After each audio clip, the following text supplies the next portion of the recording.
Olá pessoal, tudo bem? Professora Mercedes na área, estou aqui para falar das formas nominais do verbo. O que é isso? Quando a gente pensa em verbo, nós pensamos no quê? Amar, cantar, beber, sorrir, caprichar, olhar. Ou seja, a primeira coisa que nos vem à cabeça quando pensamos num verbo, talvez seja o infinitivo. O que é isso? É exatamente aquela forma que se apresenta lá no dicionário, né? Na época que você abriu um dicionário e procurava, ou mesmo na internet. Quando a gente pensa num verbo, é o ponto de partida que a gente pensa, antes mesmo de conjugar, é sempre o verbo terminado em ar, ir. Por que isso? Porque o infinitivo é a forma primitiva do verbo. Amar, beber, sorrir são os exemplos que eu coloquei. Note que há em comum a essas formas do infinitivo o R no final, que é a característica do infinitivo.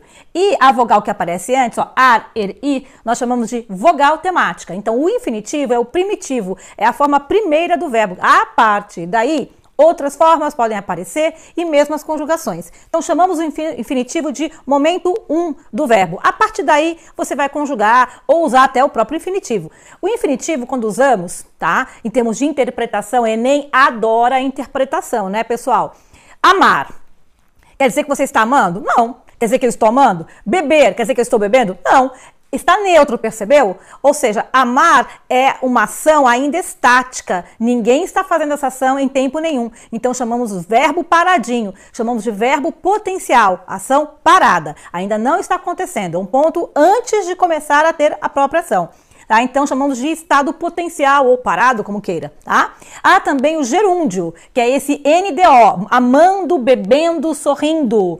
Ele dá uma espécie de movimento. É como se você estivesse no processo. Eu aqui estou gravando, você está vendo, estudando. Está percebendo esse NDO? Então o gerúndio também é chamado de forma nominal, tá? E dá essa ideia de algo em movimento. E o particípio? Quando eu digo assim, aula acabada, texto lido, prova comentada, eleição terminada, nós temos o quê? O fato já concluído. Então, o particípio, que já foi chamado de particípio passado, é a ação, ó, pá, já concluiu, pessoal, acabou. Então, a ação terminada. E qual é a marca registrada? Ado, amado, ido, bebido, sorrido.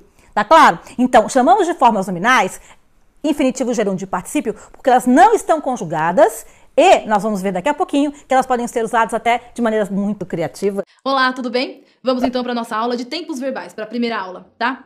Então vamos falar um pouquinho sobre os verbos, eles estão colocados em tempos, né? Isso vai depender do discurso, do objetivo que você tem e da mensagem que você quer passar para o seu interlocutor. Então a gente pode falar do presente, do passado ou do futuro.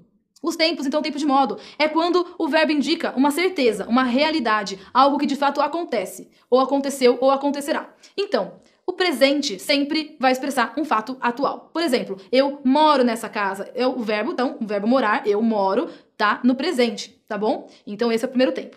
O pretérito imperfeito, vamos começar a complicar um pouquinho. O pretérito imperfeito, ele sempre vai expressar um fato ocorrido no momento anterior ao atual, mas que não foi completamente terminado, tá? Então, pretérito imperfeito é um fato que é ocorrido no momento anterior, mas que não foi completamente terminado.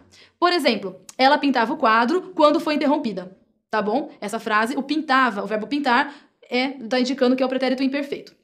Pretérito perfeito, diferentemente do outro, ele vai expressar um fato que foi ocorrido no momento anterior ao atual, mas que foi totalmente terminado, tá? A ação foi concluída. Por exemplo, ele comprou os livros ontem. Comprou, acabou, a ação da qual eu tô falando já foi finalizada. Tá bom? Agora um outro tempo. Pretérito mais que perfeito. Ele expressa um fato que foi ocorrido antes de outro fato que já terminou. Então, presta bastante atenção na relação lógica desse discurso. Por exemplo, ela já tinha estudado quando chegou o dia da prova, tá? Ela já tinha estudado quando esse dia da prova chegou.